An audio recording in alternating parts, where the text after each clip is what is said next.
एक बार फिर आप स्वरूप जी हमारे साथ हैं और इनसे इस बार हम लोग बात करने जा रहे हैं फूलों के बारे में, जिसके बारे में इनका अनुभव आज से नहीं लगभग 30 सालों से ये फूलों से जुड़े हुए हैं, फूलों की खेती कर रहे हैं।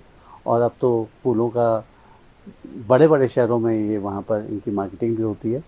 तो अब अभी इन्हीं के पॉली हाउस में हम लोग हैं जहाँ पर कार्नेशन लगा हुआ है। तो हम इनसे जानकारी चाहेंगे कि जो लोग फूलों का काम करना चाहें उनके लिए क्या सलाह है, इन्होंने कैसे शुरू किया और क्या प्रगति, आगे क्या भविष्य देखते हैं।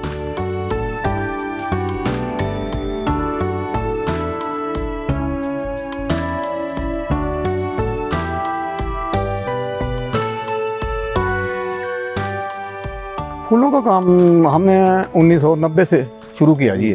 तो उस टाइम तो खैर इसकी ना मार्केट थी और ना इसकी लोगों को समझ थी, क्योंकि हमारी यूनिवर्सिटी भी इस पर काम नहीं कर रही थी, ज़्यादा नहीं हुआ। हमारे यहाँ की ना यूनिवर्सिटियाँ भी इस पर, क्योंकि इसकी कमर्शियल तो काम इसका था नहीं। ये तो बड़े बड़े लोगों के या बड़ी बड़ी उसमें होते थे। तो कट फ्लावर का काम तो मतलब ये जो कट फ्लावर है या ये जो फूल, ये जो मतलब जैसे अब जितनी लागत अब फूल की है उस टाइम तो आज के मुकाबले में 1000 गुना से भी कम थी। हाँ, आज अगर उस टाइम अगर एक फूल बिकता तो आज 1000 फूल बिकते हैं। 1000 गुना इसकी डिमांड बढ़ गई। जैसे जैसे इकोनॉमिकली देश आगे बढ़ता गया वैसे वैसे हर चीज़ की डिमांड जनरेट होती गई। तो इसकी भी अब डिमांड हो गई। अब इसको देखो ना जी, अब तो यहाँ पर हर जगह मतलब गाड़ियाँ सजाते हैं जब शादियां करते हैं, पहला हाँ त्योहारों में, हाँ जी, हाँ मतलब तो हर फंक्शन में अब पॉलिटिकली जैसे मतलब यहाँ कोई बड़े बड़े वीआईपी आते हैं तो इसकी ज़रूरत है। तो अब तो इसका मतलब कारोबार हो गया। तो इसकी जितनी यहाँ से प्रोडक्शन जा रही है लगभग सब बिक रहा है। ये बात ठीक है भाई, कभी रेट नीचे आ जाते हैं, कभी रेट ऊपर हो जाते हैं, ये चलता रहता है मार्केट में, क्योंकि हमारे यहाँ मार्केटिंग का एक वो है। अच्छा, फिर लोगों को असेसमेंट नहीं हो पाती कि भाई क्या चीज़ बिकेगी इस बार, क्या चीज़ ज़्यादा होगी, क्या कम होगी, क्योंकि इतना ज़्यादा एरिया में लगता है तो इतना ज़्यादा मतलब अंदाजा लगाना मुश्किल हो जाता है। लेकिन थोड़ा थोड़ा अगर आप 5, 6, 7 वैरायटियाँ मतलब अलग अलग किस्में लगाते हैं, जैसे क्राइसेंथेमम, कार्नेशन, हाँ जी, और आपका और कई चीज़ें मतलब 7-8 किस्म के अगर फूल लगाते हैं तो कोई ना कोई कहीं ना कहीं आपको कुछ ना कुछ रेट मिल जाते हैं उस हिसाब से। तो बाकी जब आप कटाई मतलब इसकी तोड़ाई की जाती है तो कितने समय तक ये मतलब ठीक रह सकता है, ताज़ा रह सकता है? हाँ जी, अगर 20, 22, 24 डिग्री तक टेम्परेचर है मेंटेन, तो इसका रोज़ पानी बदलने से ये 15-18 दिन तक आराम से मतलब हाँ जी वो चल सकता है। मतलब उसमें लगाने में, हाँ जी, हाँ जी, पॉट में। इसकी जब तोड़ाई मतलब इसकी जब तोड़ाई कर ली जाती है तब उसके बाद कितनी इसकी शेल्फ लाइफ होती है? फिर ये जब हम इसको काटते हैं तो फिर यहाँ से मार्केट तक पहुँचने में इसको थोड़ा पानी पिलाते हैं, घर में जाकर ना इसके बंडल बनाते हैं, फिर इसको पानी पिलाते हैं, फिर इसको पैक करते हैं, फिर इसको मार्केट में भेज जाते हैं। तो यहाँ से दिल्ली मतलब बहुत ज़्यादा दूर तो है नहीं, 400 किलोमीटर के आसपास है। तो फिर ये मतलब जैसे हम इसको आज भेजेंगे तो ये कल सवेरे 3-4 बजे मार्केट में पहुँच जाएगा। तो हमारे को एयर कंडीशन गाड़ी की जरूरत नहीं पड़ती है। अभी तक नहीं मतलब कंप्लेंट आई कोई कि भैया आप एसी गाड़ी में भेजो, क्योंकि एसी गाड़ी में क्या होता है कि वो क्लाइमेट का वो होता है, वो एकदम ठंडा हो जाता है फिर उसमें जा, और फिर वहाँ जब इसको खोलते हैं तो फिर ये एकदम मुरझा जाता है। तो इसलिए ऐसे ही मतलब अपने मतलब हाँ नेचुरल वे में अगर जाएगा तो फिर इतना ज़्यादा खराब नहीं होता, क्योंकि ये फिर इतना ज़्यादा वैसे रात को गाड़ी चलती है तो नहीं होता गर्म। वैसे भी हाँ, रात को ट्रैवल करेगी तो रात को सवेरे उतने पहुँच जाएगा, फिर वो खुल जाएगा, फिर वो बिक जाएगा, फिर वहाँ से ले जाएंगे, फिर इसको पानी में लगाएंगे, फिर ये खुलेगा, फिर वो अरेंजमेंट या जो बुक्के बनाएंगे या जो भी मतलब जैसे भी या पॉट में लगाएंगे तो जो वहाँ पर लोग होते हैं वो अपना करते रहते हैं फिर उस हिसाब से इसको। तो ये तो फिर मार्केटिंग का तो मतलब इस तरीके से चलता है हमारा। बाकी आगे वो क्या करते हैं वो फिर उनका काम है। तो यहाँ से एक्सपोर्ट भी होता है क्या? ये एक्सपोर्ट तो डायरेक्ट नहीं होता है, लेकिन हाँ लेकिन जहाँ हम भेजते हैं हो सकता है वहाँ से जो बढ़िया वैरायटियाँ मतलब जो छांट के जो बहुत अच्छी वैरायटी हो सकता है वो इम्पोर्ट भी होता हो, यूरोप जाता हो, जैसा मतलब वहाँ सर्दियों में इसकी डिमांड होती है क्योंकि वहाँ बहुत ठंड होती है ना, तो यहाँ से कुछ निकलता रहता है। तो हो सकता है यूरोप जाता हो, कहीं जाता हो, एक्सपोर्ट होता होगा, लेकिन यहाँ से डायरेक्ट मतलब इसको हम एक्सपोर्ट नहीं कर सकते। हमारी मीटिंगें हुई थी एक बार, एपिडा ने हमारी एक मीटिंग कराई थी। उनकी जो डिमांड आती है ना वो बड़े उससे आती है, जैसे आप भाई इतना रंग, इतनी पैलेट, हाँ वो स्टैंडर्ड को फुलफिल करना मुश्किल हो जाता है क्योंकि अच्छा फिर हमारी कोई अपनी वो नहीं है यहाँ पर जैसे सोसाइटी टाइप, हाँ नहीं मतलब हम इकट्ठे होकर न करते, छोटे छोटे किसान हैं यहाँ, ज्यादा लैंड तो है नहीं, थोड़ा थोड़ा, हाँ हाँ हाँ तो फिर इसलिए ये दिक्कत आती है। हम तो हमारे को तो होलसेल की मार्केट में ही इसको भेजना पड़ता है, वहाँ ही हम भेजते हैं और फिर वहाँ से इसको ग्रेड करके जो अच्छा बहुत अच्छा फूल है उसको ग्रेड करके ये एक्सपोर्ट करते होंगे। ऐसा ऐसा है। हाँ जी। तो कौन कौन से फूल यहाँ पे कार्नेशन के अलावा यहाँ पे चलते हैं? जो कार्नेशन के अलावा यहाँ क्राइसेंथेमम, ग्लैडुलियस, लिलियम और आपका जिप्सोफिला, मतलब वो फेलर टाइप है लेकिन फिर भी उसकी थोड़ी डिमांड है। बाकी जरबरा तो यहाँ पर नहीं होता तो है लेकिन उसकी बहुत ज्यादा डिमांड नहीं है। फूल तो यहाँ कई किस्म के हो सकते हैं लेकिन किस चीज की डिमांड कब कितनी रहेगी, हिसाब से आप हाँ जी लगाते हैं आप लोग। हाँ, डिमांड के हिसाब से। इसकी देखभाल के बारे में भी थोड़ा सा बताइए हम लोगों को कि कैसे पौधे लगाते हैं और कितना टाइम लग जाता है? देखभाल के लिए तो ये जो बेड बने हुए हैं ना जी, जैसे ये बेड बना तो इतने मतलब इसमें काम करने के लिए दोनों तरफ से चलने के लिए जगह, इसको काटने के लिए जगह। बाकी ये आपका होगा मेरे ख्याल में 2.5-3 फुट का, 2-2.5 फुट का ये बेड होगा। तो इसमें 5 प्लांट ऐसे लगेंगे। बाकी इधर को इसमें ये 7-8 इंच पर ऐसे लगेगा, 8-9 इंच पर भी लगेगा। मतलब इसको आप अपने तरीके से लगाते हैं। अगर आपने इसमें बड कम लेने हैं तो आप इसको थोड़ा नजदीक लगाएंगे। आपने बड ज्यादा लगाने हैं क्योंकि अपने आप स्प्राउट करता है तो फिर आप थोड़ा दूर लगा लो, पर फिर उसमें क्वालिटी पुअर हो जाती है। आप इसको ज्यादा मतलब कम एरिया में लगाएंगे तो उसकी बड लिमिटेड आएगी तो थोड़ी मजबूत होगी। तो ये हाँ मतलब उस हिसाब से, जिस हिसाब से आपकी डिमांड है, जिस हिसाब से हमारा फूल बिक रहा है उस हिसाब से लोग प्लांटेशन करते हैं इसकी।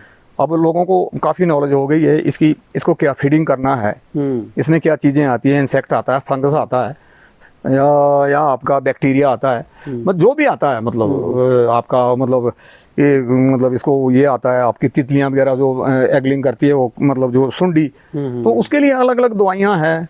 तो आप लोग केमिकल का इस्तेमाल करते हैं, ऑर्गेनिक आप लोग? कोशिश इससे पहले तो हम मतलब ये केमिकल लेकिन अब धीरे धीरे अवेयर कर रहे हैं लोग, मतलब यूनिवर्सिटी भी अवेयर कर रही है भाई ऑर्गेनिक, हाँ ऑर्गेनिक की तरफ को आओ आप, क्योंकि इससे नुकसान ज्यादा होगा। बिल्कुल इसको मतलब अगर आप केमिकल की तरफ ज्यादा जाएंगे, खास करके चलो ये तो फ्लावर है लेकिन फिर भी लोगों को मतलब संपर्क तो आता है। तो और जो तो खाने की चीजें उसमें तो बहुत ज्यादा जोर, अब ये यूनिवर्सिटीज, हर यूनिवर्सिटी ये जोर दे रही है कि भाई ऑर्गेनिक की तरफ ज्यादा आओ ताकि लोग सेफ रहें। बिल्कुल, लोगों को कोई दिक्कत ना आए। मतलब इससे जितनी भी पेस्टिसाइड, जितना भी इंसेक्टिसाइड या जितना भी anti fungal, anti virus, anti जो भी दवाइयां हैं तो ये प्रॉब्लम तो करेगी। टॉक्सिक होती है। हाँ जी, हाँ टॉक्सिक। तो ये जो पौधे आप लगाते हैं और इसको कितना टाइम लग जाता है इसको जब तक फ्लावरिंग शुरू? हाँ ये कार्नेशन जिस दिन आप लगाएंगे उसके 5 महीने के बाद ये आपको फूल देना शुरू होगा। हाँ 5 महीने तक ये धीरे धीरे बढ़ता है। जैसे आप सर्दियों में लगाएंगे तो सर्दियों में इसकी प्लांटेशन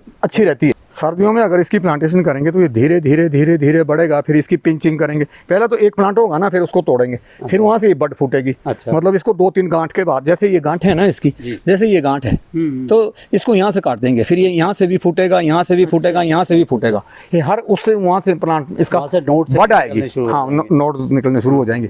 तो इसी हिसाब से ये 5 महीने के बाद मतलब कई बार सिंगल पिंचिंग करते हैं, पिंचिंग बोलते हैं हम उसको तोड़ने को। तो कई बार सिंगल करते हैं, कई बार डबल करते हैं। आपको कितना फूल चाहिए उस हिसाब से इसकी वो करेंगे।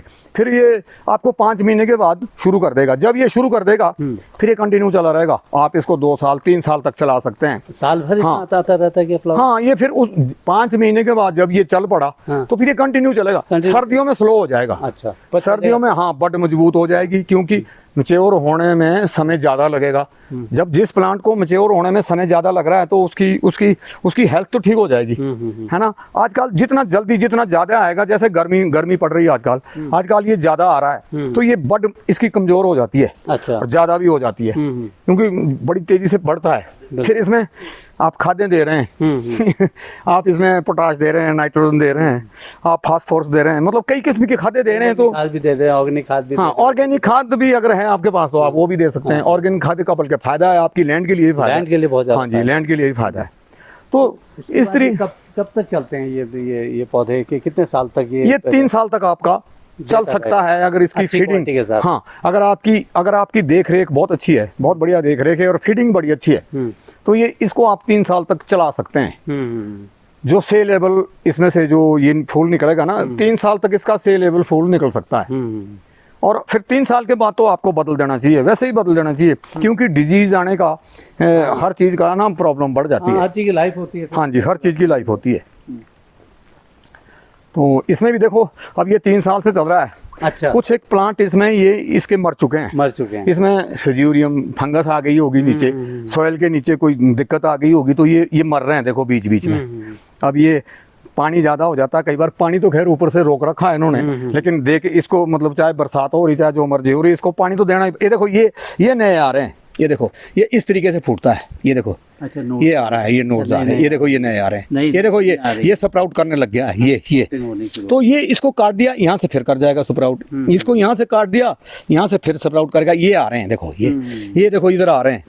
ये इस तरीके से ये मतलब आगे आगे चलता रहता है, चला जाएगा, और ये 3 साल तक आपको कंटिन्यू देता रहेगा। आप इसकी सेवा, आप इसकी परवरिश, जितनी आप इसकी देखभाल, जितनी बढ़िया, जितनी नॉलेज आपको है भाई, किस समय क्या फीड देनी है, किस टाइम क्या स्प्रे करनी है, आपको बिल्कुल इमीडिएट पता लगना चाहिए भाई इसमें क्या आ रहा है, इसमें माइट आ रहा है, इसमें कोई और किस्म के इंसेक्ट आ रहे हैं, या कोई फंगल आ रही है, या कोई बैक्टीरिया आ रहा है, जो भी आ रहा है, वायरस आ रहा है, तो वायरस आ रहा है तो फिर तो मुश्किल हो जाएगा। हाँ, फिर तो वो हटेगा भी नहीं। वायरस की तो दवाइयाँ बहुत कम है, पौधों में हटा देना। हाँ, फिर तो इसको मतलब उखाड़ के ही भागा देना, फिर तो इसको सारा ही निकाल देना पड़ेगा।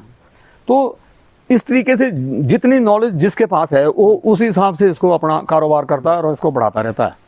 इसमें कौन कौन से इसके रंग आते हैं, कार्नेशन जो रंग तो इसके बहुत है जी, मतलब इसमें मतलब लाल भी है, पीला भी है, कुछ मतलब डबल ट्रिपल कलर के भी है, 3 कलर। हाँ, 2 3 कलर एक ही फूल में। तो ये कई किस्म के फूल है मतलब। तो जिन फूलों की मार्केट में डिमांड है, तो उस हिसाब से आदमी इसको मतलब इसका चयन करते हैं, मतलब इसको लेते हैं। क्योंकि कमर्शियल काम करना है तो मार्केट देखनी है, मार्केट देखनी है तो फिर वो मार्केट देखनी पड़ेगी कि हम कौन सा फूल वहाँ ज़्यादा बिकेगा तो फिर वो लेंगे। वाइट है या जो भी जिस चीज़ की मांग ज़्यादा है, हाँ, पिंक है, तो जिन फूलों की डिमांड ज़्यादा है उस हिसाब से वैरायटीज़ लेते हैं लोग, अपने लगाते हैं। वैसे तो हर वैरायटी लगानी पड़ती है, कभी किसी चीज़ की मांग बढ़ जाती है, कभी किसी चीज़ की घट जाती है, प्रोडक्शन के हिसाब से। अब लाल ही लाल अगर मार्केट में बहुत चला गया, ज़्यादा चला गया, हाँ, तो दाम डाउन आ जाएंगे। तो थोड़ा बैलेंस बनाने के लिए सभी कलर लगाते हैं लोग, और लगाने चाहिए। अच्छा, एक बात बताइए, ये जो पॉली हाउस आपने बनाया है, हाँ जी, इसकी लाइफ कितनी होती है? इसकी लाइफ, ये जो इसमें शीट लगी हुई ना, ये 4-5 साल, क्योंकि रेडिएशन वगैरह होती है, हाँ, तो अल्ट्रावायलेट रेज वगैरह से ये खराब हो जाती है, पॉली शीट। तो ये 5-6 साल तक, 4-5 साल तक, ये 5 साल तक चल पड़ती है शीट। बाकी ये जो लोहे, हाँ, ये जो स्ट्रक्चर है, ये तो मेरे ख्याल में ये तो आपका 20-25-30 साल तक भी निकाल सकता है। हाँ जी। बाकी हाँ, अभी आपने बताया कि हाईटेक आपका ये, हाँ, ये हाईटेक का मतलब होता है भाई इसमें कुछ टेक्नोलॉजी है। जैसे ये हाइट है, इसमें वेंटिलेशन बहुत ज़्यादा है। ये देखो, ये ऊपर तक कर देंगे, पूरी हवा आएगी। इसमें नेटिंग लगी हुई है इंसेक्ट के लिए, ये इंसेक्ट के लिए इसमें नेट लगा हुआ है, हाँ, ताकि बाहर से फ्लाई अंदर ना आए। वो एगलिंग करेगी तो अंडा देगी, तो इंसेक्ट के लिए ये इसमें नेट लगा हुआ है। और बाकी एरिएशन के लिए ये नेट लगा हुआ है, क्योंकि ये ज़्यादा गर्म हो जाएगा। फिर इसकी हाइट है, फिर ऊपर एक और वेंटिलेशन लगा हुआ, अच्छा, ये ऊपर, उसमें से गर्म हवा बाहर निकल जाएगी। अच्छा, इसमें से एंटर करेगी, ऊपर से बाहर निकल जाएगी। तो इसके अलावा जैसे कि आपको टेम्परेचर मेंटेन करना है, तो मैंने जैसे IRI वगैरह में देखा है, वहाँ पर कूलर वगैरह बड़े लगा देते हैं। कूलर की यहाँ वैसे कूलर की अभी तक यहाँ डिमांड है नहीं, क्योंकि यहाँ तो फिर आपका ये मई जून ही गर्म होता है, बाकी तो फिर बरसात आ जाएगी तो टेम्परेचर डाउन आ जाएगा। अभी अगर शाम को बारिश आ जाएगी, ये तो जून चल रहा है, तो ये टेम्परेचर बिल्कुल नीचे आ जाएगा।